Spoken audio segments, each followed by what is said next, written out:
Assalamualaikum warahmatullahi wabarakatuh. Selamat berjumpa lagi dalam pembahasan soal Olimpiade Sains Ekonomi tingkat kabupaten tahun 2019. Kali ini kita sudah sampai pada soal nomor 7. Baiklah, langsung kita bahas soal nomor 7. Berdasarkan bagian tersebut, kegiatan pelaku ekonomi yang ditujukan oleh nomor 5 ya. Di sini ini tentang diagram interaksi pelaku ekonomi atau circular flow diagram. Sebelumnya kita bahas dulu tentang pasar input dan pasar output. Pasar input ya atau pasar abstrak ini yang dijual adalah faktor produksi, di mana faktor produksi ada 4. Yang pertama alam atau tanah, yang kedua tenaga kerja, yang ketiga modal, dan yang keempat kewirausahaan. Nah, faktor produksi ini yang punya adalah RTK, rumah tangga konsumen, dijual kepada RTP, rumah tangga produsen. Jadi yang menjual dalam pasar input adalah RTK, dijual kepada RTP, karena yang punya faktor produksi adalah RTK. Kemudian dalam pasar input itu nanti konsumen akan memperoleh balas jasa berupa rent atau sewa, wage atau upah, interest atau wage atau upah ya. Kemudian interest ini bunga, interest atau bunga. Kemudian profit atau laba ya, profit atau laba. Kemudian pasar output. Kalau pasar output itu pasar yang biasa kita bertransaksi, di mana di dalam pasar output itu menjual barang hasil produksi, dan yang punya atau yang memproduksi adalah rumah tangga produsen. Jadi barang hasil produksi dijual oleh rumah tangga produsen, yang membeli adalah rumah tangga konsumen. Kemudian keuntungan yang diperoleh oleh produsen adalah memperoleh pendapatan dari hasil penjualan ya. Dari hasil penjualan ini harusnya dari konsumen kepada produsen, karena konsumen membayar dari hasil produksi ya. Nah, ini adalah ciri pasar input dan pasar output. Nah, sekarang kita membahas di sini. Nah, di sini ini pasar input. Pasar input, sedangkan ini pasar output. Pasar input tadi adalah menjual faktor produksi, ya, menjual faktor produksi di mana dari konsumen kepada produsen. Sehingga nomor 1 ini adalah ya FP atau faktor produksi, faktor produksi dari konsumen ke produsen. Kemudian nomor 2 ini adalah balas jasa. Balas jasa berupa rent atau sewa, wage atau upah, I atau interest atau bunga, kemudian profit atau laba, RWIP. Kemudian 3 ini adalah interaksi antara konsumen dan produsen. Kemudian nomor 4 dan 5. Ini pasar output. Pasar output tadi adalah menjual barang. Menjual barang, yang dijual, yang menjual siapa? Yang menjual adalah produsen. Berarti barang itu dari produsen ke konsumen. Berarti ini nomor 5. Nomor 5 ini adalah barang hasil produksi. Nomor 5 adalah barang hasil produksi. Sedangkan nomor 4, setelah konsumen menerima barang ya, setelah konsumen menerima barang dari produsen, maka konsumen wajib bayar. Ya, ini adalah pendapatan bagi produsen. Nomor 4 adalah pendapatan bagi produsen.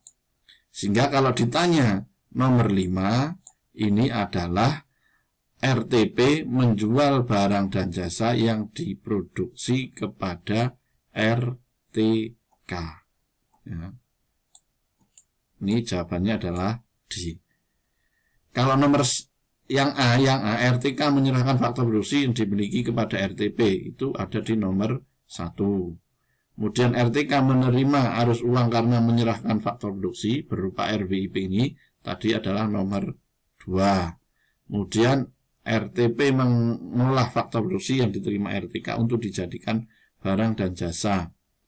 Kemudian RTP menerima arus uang atas penjualan barang, ini adalah nomor 4. Sehingga ini jawabannya adalah di D, ya.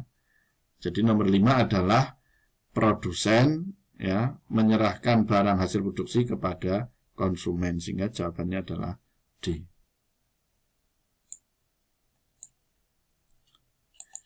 Kita lanjut ke soal nomor 8.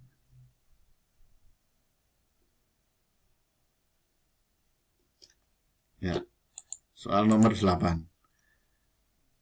PT Java Image memproduksi sepatu dengan mengeluarkan biaya tetap.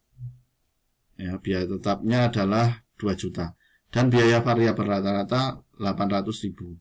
Apabila perusahaan tersebut menetapkan harga jual 1 juta per unit, maka berapa produksi minimal yang harus dicapai untuk mencapai titik imbas? Titik imbas atau break even point. Baiklah, kita hitung di sini. Ya, titik impas itu terjadi manakala TR sama dengan TC.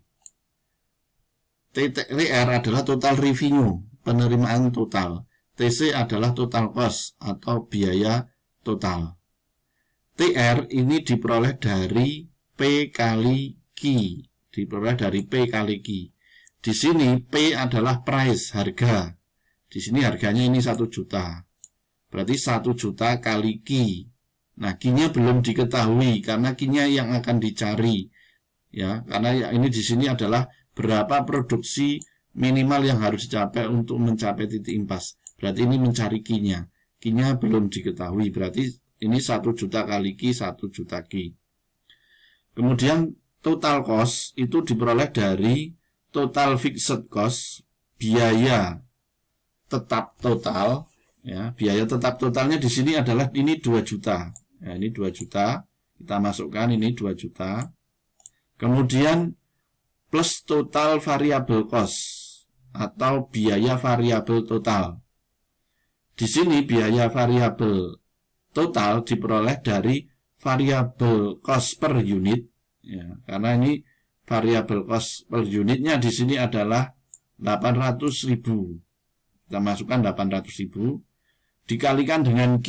Nah, ini Q-nya kita belum tahu karena nanti akan mencari Q di sini. Berarti di sini total cost-nya, total fixed cost-nya 2 juta plus 800.000 kali Q. Kemudian kita masukkan ini, fungsi ini, TR sama dengan TC. Ya, TR sama dengan TC. TR tadi sudah diperoleh ini, 1 juta Q. Ya, kita masukkan 1 juta Q. Sama dengan TC-nya, ini sudah diperoleh. TC-nya adalah 2 juta plus 800 Q. Ya. Kemudian di sini kita pindah yang Q dengan Q. Berarti di sini 1 juta Q. Yang tadinya di sini di sebelah kanan plus 800.000 Q, kita geser ke ruas sebelah kiri. Sehingga tadinya plus di sini dari kanan pindah ke kiri menjadi min 800.000 Q. Sama dengan 2 juta. Nah, 1 juta Q min 800.000 Q itu ketemunya adalah 200.000 Q, ya. 200.000 Q. 200.000 Q.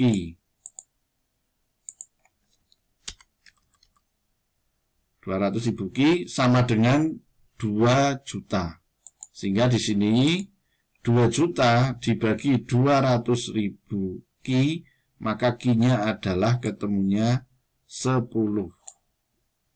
Sehingga untuk memproduksi pada saat titik impas itu diperlukan jumlah sebanyak 10 unit. Sehingga di sini jawabannya adalah A.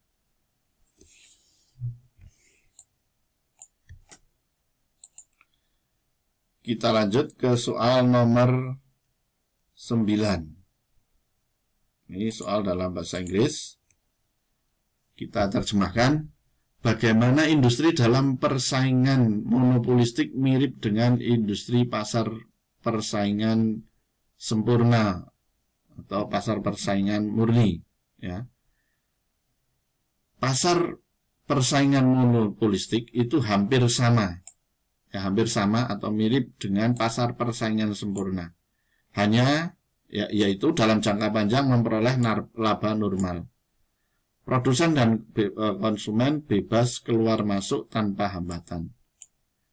Yang membedakan antara pasar persaingan sempurna dan pasar persaingan monopolistik di sini adalah kalau pasar persaingan sempurna itu produknya atau barangnya homogen, sedangkan pada pasar persaingan monopolistik itu ada perbedaan corak, ya, atau heterogen.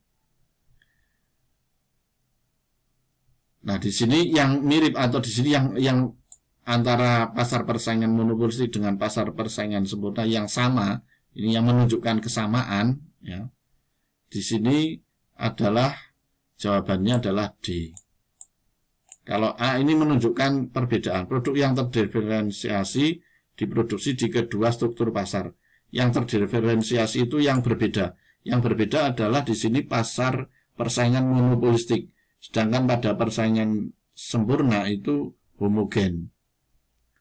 Kemudian B, dalam jangka panjang, industri di kedua struktur pasar memperoleh keuntungan ekonomi yang tinggi. Oh, tidak ini, tapi keuntungan laba normal di sini. Yang C, industri di kedua struktur pasar adalah pencari harga dan bukan pengambil harga. Ya, ini tidak, kalau di kedua pasar persaingan ini harga ditentukan oleh mekanisme pasar, permintaan dan penawaran di pasar. Kemudian yang E, industri di kedua struktur pasar hanya terdiri dari beberapa perusahaan. Beda. Kalau dalam pasar persaingan sempurna maupun pasar persaingan monopolistik itu baik penjual maupun pembeli itu sama-sama banyak.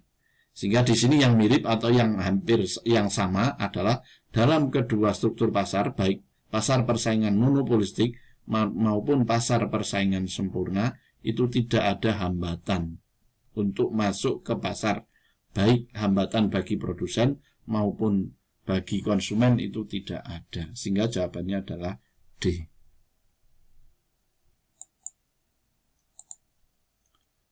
Kemudian kita masuk ke soal nomor 10. Ya. Diketahui fungsi permintaan dinyatakan dengan QD 50.000 min 3P dan fungsi penawaran QS sama dengan min 20.000 plus 5P. Kemudian pemerintah menetapkan pajak Rp500. Ya. Keseimbangan pasar setelah pajak itu diperoleh dari QD sama dengan QS aksen. Nah, di sini QS-nya adalah min 20.000 plus 5P. QS aksen diperoleh dari, ya, kalau pajak, ya, pajak itu akan mengurangi jumlah barang yang terjual, sehingga di sini tandanya adalah min, ya, tandanya adalah min, tandanya ini min, sehingga QS aksen diperoleh min 20.000 plus 5P, 5 kali P min 500, sehingga QS aksen min 20.000 plus 5P min 2.500. Sehingga QS aksennya adalah min 22.500 plus 5P. Kemudian QD sama dengan QS aksen. QD-nya adalah 50.000 min 3P sama dengan min 2500 plus 5P. Ini Ki D sama dengan Ki S aksennya. Sehingga 5